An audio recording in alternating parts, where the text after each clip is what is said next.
અરે વાહ, કેવું સરસ મજાનું અભિયાન છે. એક પેડ માં કે નામ.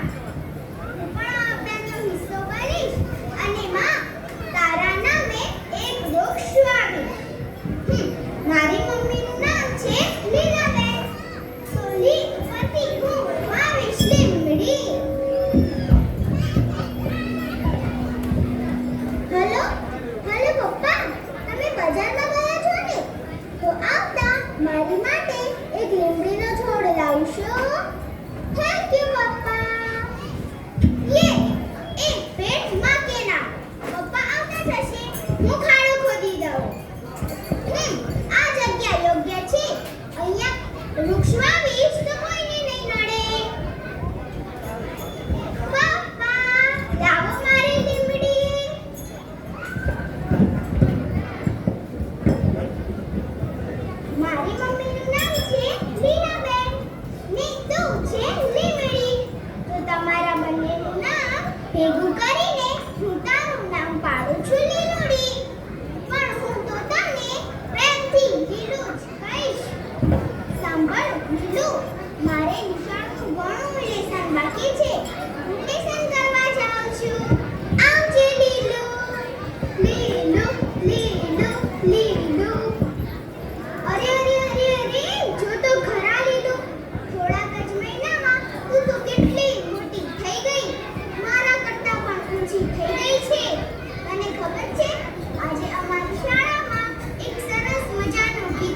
અને ઉછેરીએ.